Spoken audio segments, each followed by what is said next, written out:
My mother sat at the head of the table, staring at her reflection in a silver spoon. She was impeccably dressed in a white blouse and a fitted midnight blue skirt. Her ears, chest, wrists, and fingers dripped with some of the finest jewels in the kingdom. "It's about time you graced us with your attendance, Regina." She placed the spoon on the lacy tablecloth. "We were about to start without you." I winced, weighing whether it would have pleased her if I had been on time, but in my riding clothes.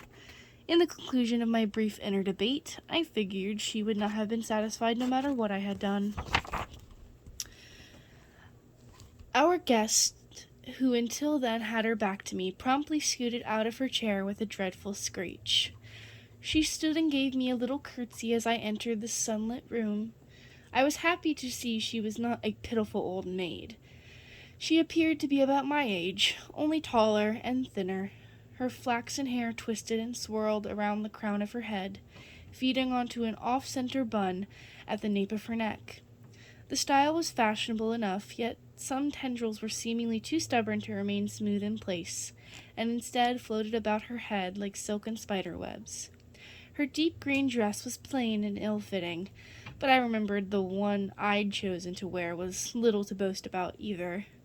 When she finally lifted her gaze to mine, I almost gasped. Her eyes were as clear as and blue as my mother's best sapphire earrings. I forced myself to blink so she wouldn't think I was gawking. "I'm sorry to have kept you waiting," I said, hoping to placate my punctuality-devoted mother. As I settled onto my chair, I was pleasantly surprised that my view of my mother was obscured in place of the unusual centerpiece towered as an elegant, albeit cumbersome, arrangement of orchids. While Rainey, our faithful servant, bustled about, pouring tea and making sure the three of us had everything we could possibly need, including several spoonfuls of honey for our guest, my mother commenced the introductions. "Regina, this is Claire Fairchild. She is the Giles' niece. And she's come to live with him for the season. It is it is a very fortuitous arrangement, as she's only a year older than you and is eager for companionship. Isn't that so, Claire?" Claire nodded eagerly. "It's my pleasure to meet you, Regina. Your mother has told me wonderful things about you." I'd never known my mother to say anything even vaguely wonderful about me to anyone. Well, anyone other than a prospective husband for me, which was always a gentleman with a strong stream of royal blood pumping through his veins. I pondered that as I stirred 2 lumps of sugar into my tea. "I never knew the Giles had a niece," I said, "and my mother had never mentioned you until this very moment." As soon as the sugar dissolved, I took a quick sip, only to burn my tongue. My mother slid the orchids out of the way, leaving the vase teetering on the edge of the table. I held my breath, fearing that at any second it would topple over and smash into bits on the gray floor tiles. She was seemingly too busy shooting me the evil eye, no doubt in response to my less than noble behavior, to notice the foreseeable calamity. However, Claire obviously noticed, and she reached across the table to rescue the orchids before they had the chance to fall. When I met Claire's striking blue gaze, the strangest thing happened. We smiled at each other at the exact same time. "I'm very glad you were able to join us today, Claire," I added, although I needed to say something polite to try and keep my mother from exploding. I actually meant what I said. "I am pleased to make your acquaintance." To my relief, my mother seemed satiated, and the side of her mouth twitched into an almost smile. "Thank you, Regina. It is nice to be here," Claire said. "And thank you, Your Highness," she said to my mother. My mother nodded benevolently. "You may call me Cora." The 3 of us lifted our teacups and sipped, and as the moments marched along, I found my tea cooling to a more comfortable drinking temperature, and my heart warming to my newest neighbor. Cora happened to stop at Ma's Tavern when she was passing through Port Bennet, and when she mentioned her estate was located just beneath King Leopold's and Queen Eva's castle, my ma told her that her brother lived there too. Claire said as Rainey poured her more tea. Although my mother had given our guest permission to call her by her first name, it surprised me that she was so comfortable doing so. Surprised and intrigued.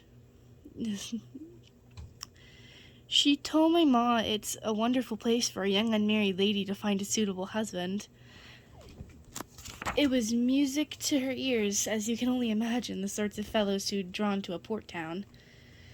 As Claire spoke, I grinned to myself, picturing the rogues who undoubtedly haunted a place like that. Bandits with skilled hands and wild eyes, pirates and buccaneers with long hair and tattoos, boisterous and striking men, unshaven and undignified, full of rum and spine-tingling tales. Maybe if I was lucky, I would get to go there someday and hear the tales for myself. Oh, I can only imagine, I piped up, lifting my upper lip to feign disgust at the very existence of such men. I wondered if the ring Claire wore on her silver chain around her neck, a garnish, masculine ring, designed to look like a dragon claw curving possessively around a large, dark, red stone, was a token from such a scoundrel. I was dying to know, but I'd have to wait for another time to ask, a rare moment when my mother wasn't breathing down my neck. Cora generously offered to give me a ride, Clara continued, and it was decided that I would spend the warmer months with at my uncle's estate instead. It was no trouble at all, my mother said. I'd imagine my surprise when I realized her uncle was Giles Spencer.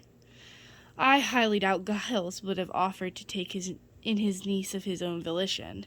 Yet, as my mother was the one behind it, it was no surprise he'd agreed, if only for the sake of getting another feather in his cap, so to speak. Naturally, given Giles's misfortune with his own family, he was delighted to have the opportunity to get to know his next of kin, my mother said, filling me with guilt for my previous misgivings. Solemn, a servant, and as cold and stony as a statue, with skin almost as gray as one, appeared at our table. Your Highness, a messenger came by with this. He placed a scroll before my mother and rigidly backed away. I was surprised he dared interrupt our tea, but a cursory glance at the scroll showed it was a fine parchment, and the wax seal bore the initial LL, as in Leopold. My mother unrolled the message and read it aloud. His Majesty Leopold and Her Majesty Queen Eva request your presence at a royal ball to celebrate the victorious end to the Ogre Wars. She tapped her fingernail on the parchment. The end of the wars? She said with a little laugh. Now that's presumptuous. Don't be such a pessimist, Mother, I chided her. Aren't you happy? Our first party invitation of the season, and it's at the royal castle. Indeed, she said, and you two girls will be the belles of the ball, I'm quite certain. Only because you are already married, Cora, Claire said. My, oh my, what a sweet thing to say. I guess all of the honey Rainey put in your tea is paying off, my mother quipped. Humbleness was not her best quality, and whenever someone paid her a compliment, it seemed to always fall a little short of what she actually wanted to hear. The tea is delicious. The tea is delicious. I meant to make mention of it sooner. Not bitter in the least, like the sort I'm used to. Our guest absent-mindedly fingered the ring she wore on her necklace. And to think I, Claire Fairchild, will be going to the royal ball? Oh, I've always wanted to meet Queen Eva in person. I've heard so many wonderful things about the benevolent ruler. My uncle said she was the portrait of grace. Interesting you should mention Eva. My mother shooed Rainey and her teapot away, and I braced myself for her to say something truly blasphemous about the Queen. While my mother was dreadful at being humble, she was an expert at being bitter. You see, if it weren't for our benevolent ruler, she said, twisting the emerald and diamond ring on her fourth finger, I would never have wed Regina's father. Claire's eyes widened. Really? It's true, I said. Now, Mother, I'm sure you have more important matters to tend to. Oh, but I love a good romantic story, Claire said. Please, Cora, continue. I blew a stream of hot air up my forehead, wishing we could declare tea time over before my mother told her story. Alas, it was too late. Our guest had been successfully enticed, and my mother was more than happy to oblige. Very well, my mother said, placing her hand upon the other on the tabletop. One day, I was delivering flour to King Xavier's castle for my father, the miller. Eva, who at the time was a princess of the northern kingdom, happened to be there visiting.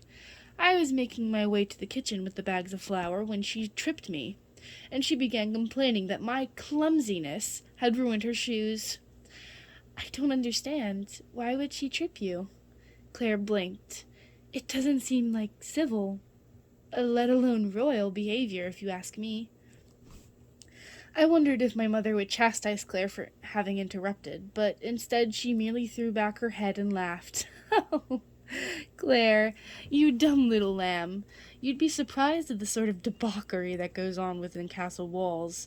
And, she added in a whisper loud enough for Rainy to hear beyond the wall, I must confess, I've contributed my fair share.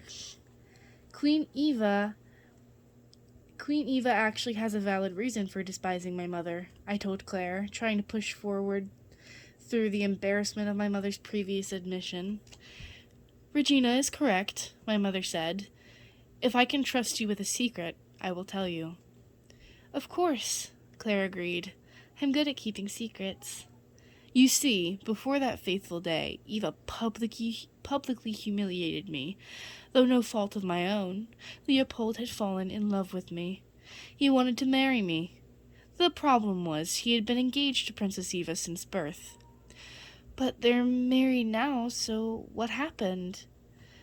Let's say, for time's sake, that it didn't work out between Leopold and me. And since Eva never left him, even after he'd professed his love for me, she said, dipping her voice in a way that made it clear she found the woman pathetic, the two of them picked up where they left off.